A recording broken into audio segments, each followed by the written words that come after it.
I'm just wondering, since it's such a kind of awful theory to think about, and it seems like one that people have to get over a lot of hurdles to deal with, why is it held on for so long? Why is it kind of stuck as the prevailing theory about the atonement? I think this version of the payment kind of payment, punishment, penalty theory of the atonement has stuck for so long because I think for two reasons. One, it really, really lends itself to like awesome youth group talks. So you hear about the one of like the dad who's like operates the switching station at the railroad, and like the kid, his train runs over his kid. You know that one? Anybody know that one? Really? They're like children in the front row. I'll use big words.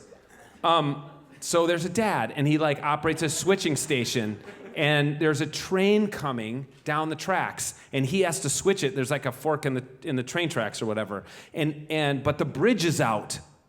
And so, like, if he lets the train go off the wrong track, the train will plunge down into the chasm and everybody will die. But he looks, and just as he's about to switch the train to go to the other track where there's a good bridge, there's his child, his 2-year-old, is crawling around on the tracks. But he has to make this decision, like, what am I going to do? Am I going to, like, let all the people perish? Or am I going to sacrifice my innocent child so that the people may live? That's what Jesus did for you. And then if it's a youth pastor who's really wants to, then the youth pastor will say like, and as he watched the train go over his innocent son, he saw in the windows people gambling and fornicating and doing drugs. And they were killing the son, and they didn't even know this, they were just went on sinning as they killed the innocent son.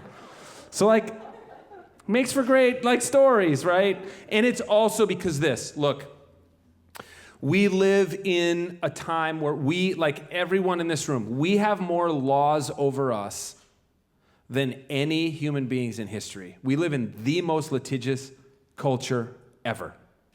So we understand laws. Like, we understand if you do something wrong, you have to pay a penalty. Somebody's going to pay a price. You're going to pay a fine. You're going to pick up garbage by the side of the road. You're going to go to jail for a few years. You're going to get your driver's license taken away. Whatever, right? Like, we get that kind of transactional judicial system. Now that's not how the world was in the year 632.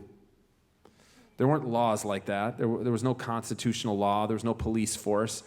Things worked in a way that made people more apt to think of the crucifixion as like evil forces doing battle and victory over Satan kind of thing. So I think there are mainly cultural reasons why. Yeah.